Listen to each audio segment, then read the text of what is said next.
সবাইকে technique easy এডুকেশনের পক্ষ থেকে আন্তরিক শুভেচ্ছা ও অভিনন্দন। নবম শ্রেণীর বিজ্ঞান বইয়ের আজকে আমরা আলোচনা করব ষষ্ঠ অধ্যায়ে। ষষ্ঠ অধ্যায়ে আজকে আমরা আলোচনা করব পর্যায় সারণীতে মোলের অবস্থান নির্ণয়, অর্থাৎ পর্যায় সারণীতে একটা মোল কত নাম্বার পর্যায়ে অবস্থিত এবং কত নাম্বার গ্রুপে অবস্থিত সেটা আমরা কিভাবে পর্যায় সংখ্যা জানলে মানে পারমাণবিক সংখ্যা জানলে কিভাবে সেটা বের করতে পারি সেটা নিয়ে আমাদের এই ক্লাসের আলোচনা। যেহেতু পর্যায় সারণীতে মৌলগুলো তার পারমাণবিক সংখ্যা দিয়ে ধারাবাহিকভাবে সাজানো আছে, তাই শুধু এই সংখ্যাটি জানা থাকলে আমরা পর্যায় সারণীতে মোলটির অবস্থান বের করে ফেলতে পারবো। তারপরেও পর্যায় সারণী সম্পর্কে আরেকটু গভীরভাবে জানা জন্য এবং মোলের ইলেকট্রন বিন্যাসের সঙ্গে পরিচিত হওয়ার জন্য আমরা কোনো একটি মোল পর্যায় সারণীর কোন গ্রুপে এবং কোন পিরিয়ডে বলতে হচ্ছে কোন পর্যায়ে রয়েছে তা বের করার জন্য মৌলটির ইলেকট্রন বিন্যাসের সাহায্য নিতে পারে। নিচে একটি মোলের পর্যায় সারণীতে অবস্থান নির্ণয় সম্পর্কে আলোকপাত করা হলো। তাহলে আমরা গ্রুপ নির্ণয় করব এবং পর্যায় নাম্বার নির্ণয় করব। সেটা নির্ণয় করব কিভাবে? সেটা ইলেকট্রন বিন্যাসের সাহায্যে আমরা নির্ণয় করব। মোলের পর্যায় নাম্বার নির্ণয় করার নিয়ম বা পদ্ধতি। কোনো মোলের ইলেকট্রন বিন্যাস যদি লক্ষ্য করি তাহলে মোলটির ইলেকট্রন বিন্যাসের মাধ্যমে ইলেকট্রন বিন্যাসের সবচেয়ে বাইরের বা সর্বোচ্চ প্রধান শক্তি স্তরের নম্বরই হচ্ছে ওই মোলটির পর্যায় নাম্বার। অর্থাৎ ইলেকট্রন বিন্যাস করার পর ইলেকট্রন সর্বশেষ যেই শক্তি স্তরে প্রবেশ করেছে সেটাই হচ্ছে তার পর্যায় নম্বর। যেমন লিথিয়ামের ইলেকট্রন বিন্যাস হলো, এই যে লিথিয়ামের পারমাণবিক সংখ্যা হচ্ছে 3, আমরা ইলেকট্রন বিন্যাস আগের অধ্যায়ে শিখে এসেছি। তাহলে লিথিয়ামের ইলেকট্রন বিন্যাস হবে 1s2 2s1। তার সর্বশেষ ইলেকট্রন কোন শক্তি স্তরে প্রবেশ করেছে? দ্বিতীয় প্রধান শক্তি স্তরে প্রবেশ করেছে, সুতরাং তার পর্যায় নাম্বার হবে 2। এখানে লিথিয়ামের বাহিরের সবচেয়ে ইলেকট্রন বিন্যাসের সবচেয়ে বাইরের প্রধান শক্তি স্তর হচ্ছে 2, সুতরাং লিথিয়ামের 2 নম্বর পর্যায়ে অবস্থান করছে। আমরা যদি আরও কিছু মোলের ক্ষেত্রে পর্যায় নাম্বারটা বের করে দেখি তাহলে বিষয়টা আমাদের কাছে আরও একটু ক্লিয়ার হয়ে যাবে। এই যে এখানে আমরা হাইড্রোজেনের ক্ষেত্রে দেখতে পাচ্ছি হাইড্রোজেনের পারমাণবিক সংখ্যা হচ্ছে 1 এবং মোলের ইলেকট্রন বিন্যাস হচ্ছে 1s1। তাহলে তার ইলেকট্রন সর্বশেষ ইলেকট্রন কোথায় প্রবেশ করেছে? প্রধান শক্তি স্তর 1 নম্বরে প্রবেশ করেছে, সুতরাং তার পর্যায় নাম্বার হবে হচ্ছে 1। হিলিয়ামের ক্ষেত্রে আমরা যদি দেখি হিলিয়ামের পারমাণবিক সংখ্যা হচ্ছে 2, তার সর্বশেষ ইলেকট্রন হচ্ছে প্রধান শক্তি স্তর 1 নম্বরে প্রবেশ করেছে, সুতরাং তার পর্যায় নাম্বার হবে 1। তারপরে আমরা বোরনের ক্ষেত্রে দেখতে পারি যে 1s2 2s2 সেখানে হচ্ছে প্রথমটা প্রবেশ করেছে প্রধান শক্তি স্তর 1 নম্বরে, তারপরে পরের 3টা ইলেকট্রন প্রবেশ করেছে দ্বিতীয় প্রধান শক্তি স্তরে। তাহলে কোন শক্তি স্তরে সর্বশেষ ইলেকট্রন প্রবেশ করেছে? দ্বিতীয় প্রধান শক্তি স্তরে ইলেকট্রন প্রবেশ করেছে, সুতরাং তার পর্যায় নাম্বার হবে 2। তারপরে আমরা নাইট্রোজেনের ক্ষেত্রে দেখতে পারি নাইট্রোজেনের সর্বশেষ ইলেকট্রন প্রবেশ করেছে দ্বিতীয় প্রধান শক্তি স্তরে, সুতরাং নাইট্রোজেনের পর্যায় নাম্বার হবে 2। তারপরে আমরা নিয়নের ক্ষেত্রে দেখতে পারি নিয়নের ইলেকট্রনের সর্বশেষ যে ইলেকট্রনগুলো সেগুলো প্রবেশ করেছে দ্বিতীয় প্রধান শক্তি স্তরে, সুতরাং তার পর্যায় নাম্বার হচ্ছে 2। ম্যাগনেসিয়ামের ক্ষেত্রে আমরা দেখতে পাচ্ছি ম্যাগনেসিয়ামের পারমাণবিক সংখ্যা হচ্ছে 12, তার সর্বশেষ যে ইলেকট্রন সেটি প্রবেশ করেছে তৃতীয় প্রধান শক্তি স্তরে, তাহলে তার ইলেকট্রন বিন্যাসে পর্যায় নাম্বার হবে হচ্ছে 3।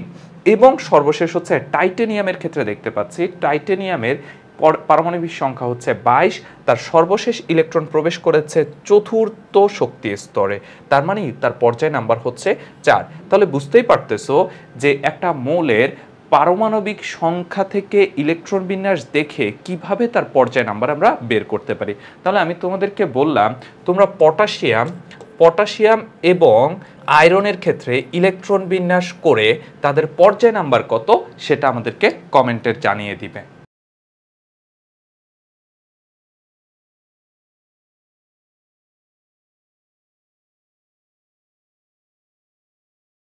আমাদের পর্যায় নির্ণয় শেষ হলে এবার আমরা দেখব গ্রুপ কিভাবে নির্ণয় করতে হয়। গ্রুপ নির্ণয়ের জন্য আমরা এখানে কয়েকটা নিয়ম ফলো করব। প্রথম নিয়ম 1, অর্থাৎ 1 নম্বর নিয়মে আমরা কিভাবে গ্রুপ নির্ণয় করতে পারি। কোনো মৌলের ইলেকট্রন বিন্যাসের বাইরের বা সর্বশেষ প্রধান শক্তি স্তর যদি শুধু s অরবিটালে থাকে, একটু খেয়াল করি, ইলেকট্রন বিন্যাসের বাইরের বা সর্বোচ্চ প্রধান শক্তি স্তরে যদি শুধু s অরবিটালে থাকে, p অরবিটালে প্রবেশ করবে না, d অরবিটালে প্রবেশ করবে না, যখন শুধুমাত্র s অরবিটালে প্রবেশ করবে তাহলে এস অরবিটালে বিদ্যমান ইলেকট্রন সংখ্যাই হচ্ছে ওই মোলটির গ্রুপ নাম্বার। অর্থাৎ আমি ইলেকট্রন বিন্যাস করে দেখব সেই ইলেকট্রন বিন্যাসে সর্বশেষ যে ইলেকট্রনটা প্রবেশ করেছে সেটা যদি কোনো একটা শক্তি স্তরে শুধুমাত্র এস অরবিটালে প্রবেশ করে তাহলে সেখানে কতগুলো ইলেকট্রন প্রবেশ করেছে সেটাই হলো তার গ্রুপ নাম্বার। আমরা যদি একটা উদাহরণ খেয়াল করি, হাইড্রোজেনের ক্ষেত্রে দেখো ইলেকট্রন বিন্যাসে একটা ইলেকট্রন এবং সেটা কোথায় প্রবেশ করেছে? এস অরবিটালে প্রবেশ করেছে। এবং যেহেতু এস অরবিটালে প্রবেশ করেছে তাহলে এই ক্ষেত্রে অবশ্যই নিয়ম 1 কার্যকর হবে এবং নিয়ম 1-এ কি এস অরবিটালে যতগুলো ইলেকট্রন প্রবেশ করেছে তার ইলেকট্রন সংখ্যাই হলো তার গ্রুপ নাম্বার। যেহেতু এখানে একটা ইলেকট্রন প্রবেশ করেছে সুতরাং নিয়ম অনুযায়ী গ্রুপ বা শ্রেণী নাম্বার হচ্ছে 1। তারপর আমরা 2 নাম্বার নিয়মটা একটু খেয়াল করি।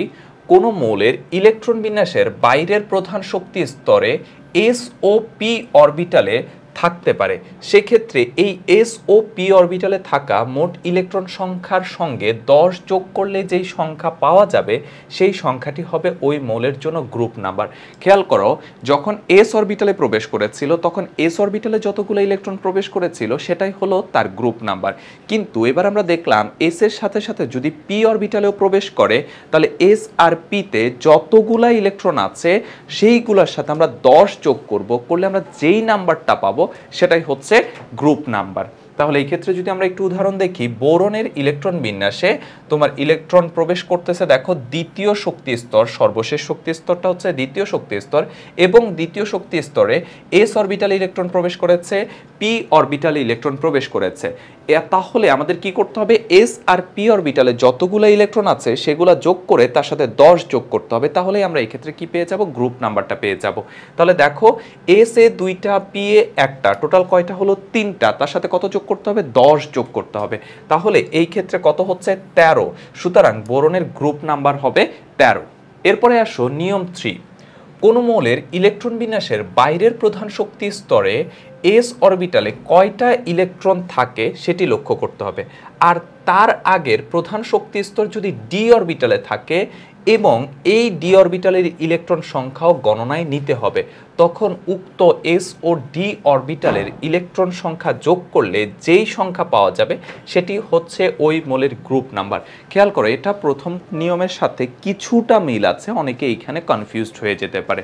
প্রথম নিয়মে ছিল এস অরবিটালে প্রবেশ করতেছে, তাহলে এস অরবিটালে যে ইলেকট্রন সংখ্যাগুলো আছে সেগুলাই আমাদের এই ক্ষেত্রে গ্রুপ নাম্বার।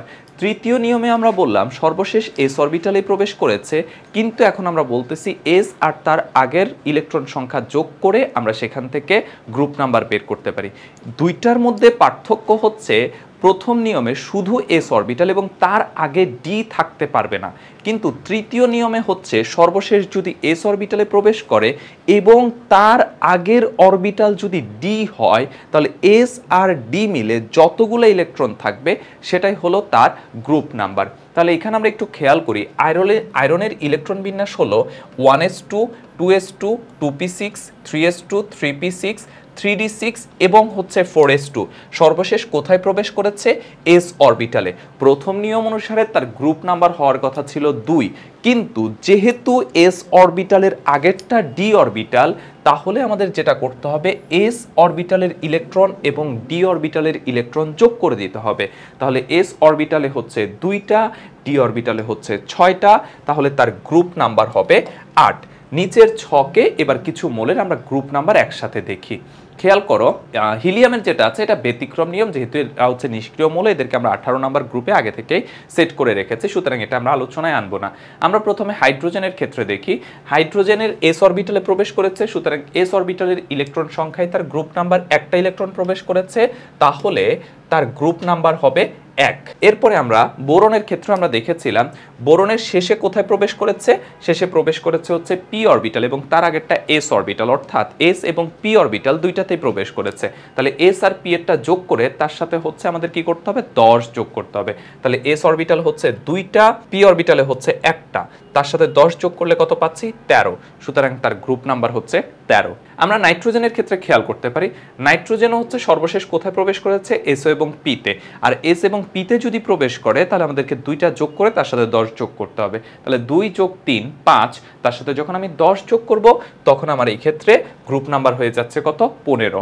আমরা নিয়নের ক্ষেত্রে দেখতে পারি নিয়নের সর্বশেষ প্রবেশ করেছে এস এবং পি অরবিটালে, তাহলে এস অরবিটালে হচ্ছে 2টা এবং পি অরবিটালে হচ্ছে 6টা, তার সাথে যোগ করতে হবে 10, তাহলে এই ক্ষেত্রে গ্রুপ নাম্বার হয়ে যাচ্ছে 18। আমরা ম্যাগনেসিয়ামের ক্ষেত্রে দেখতে পারি ম্যাগনেসিয়াম শুধুমাত্র সর্বশেষ এস অরবিটালে প্রবেশ করেছে এবং আমাদেরকে লক্ষ্য রাখতে হবে এস অরবিটালের আগেরটা কি ডি অরবিটাল কিনা, না আগেরটা হচ্ছে ডি অরবিটাল না, তাহলে এই ক্ষেত্রে এস অরবিটালে যে ইলেকট্রন সংখ্যা আছে সেটাই হলো তার গ্রুপ নাম্বার, অর্থাৎ এই ক্ষেত্রে গ্রুপ নাম্বার হচ্ছে 2। তারপর আমরা টাইটেনিয়ামের ক্ষেত্রে দেখতে পারি টাইটেনিয়ামের সর্বশেষ ইলেকট্রন প্রবেশ করেছে হচ্ছে এস অরবিটালে এবং আমরা দেখতে পাচ্ছি তার আগের যে অরবিটাল সেটা হলো ডি অরবিটাল, তাহলে এস এবং ডি অরবিটালের যে ইলেকট্রন সংখ্যা আছে তাদেরকে যদি আমরা যোগ করে দিই তাহলে আমরা গ্রুপ নাম্বারটা পেয়ে যাব, তাহলে 2 এবং 2 যোগ করলে আমরা পাচ্ছি 4, সুতরাং তার গ্রুপ নাম্বার হচ্ছে 4।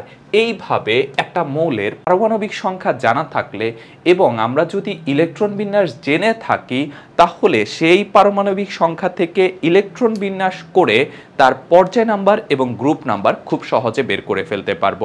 তোমরা পর্যায় সারণীর অন্তত 1 থেকে 30 পর্যন্ত যেই মৌলগুলো আছে প্রত্যেকের ক্ষেত্রে তুমি এই একই নিয়ম ফলো করে ইলেকট্রন বিন্যাস করে তুমি সেখান থেকে কি করবা, সেখান থেকে প্রত্যেকের পর্যায় এবং গ্রুপ নাম্বার নিজে ক্যালকুলেট করে একটা খাতার মধ্যে ছবি তুলে আমাদের গ্রুপে পোস্ট করে দিবা। যখনই তোমরা এই ভিডিওটা দেখতে পাবা তখনই তোমরা এই কাজটা করবা, তাহলে তোমাদের চর্চাটাও হয়ে যাবে আর কারো যদি ভুল হয়ে থাকে সেটা আমি তোমাদেরকে অবশ্যই জানিয়ে দিব। তোমরা একটা কাজ করতে পারো, সেই সাথে হচ্ছে যে পর্ব নাম্বারটা একটু উল্লেখ করে হোমওয়ার্ক হিসেবে জমা দিতে পারো। আচ্ছা, সুতরাং উপরে আলোচনা থেকে বোঝা যায় যে কোনো মৌলের ইলেকট্রন বিন্যাসের মাধ্যমে সেটি কত নম্বর পর্যায়ে এবং কত নম্বর গ্রুপে অবস্থান করছে তা বের করা সম্ভব, অর্থাৎ ইলেকট্রন বিন্যাসই পর্যায় সারণীর মূল ভিত্তি এই কথাটি বলা যায়। তাহলে আমরা এখান থেকে একটা জিনিস ক্লিয়ার হয়ে গেলাম যে ইলেকট্রনই হচ্ছে একটা পর্যায় সারণীর বা আমাদের যে পর্যায় সারণী আছে সেই পর্যায় সারণীর মূল ভিত্তি।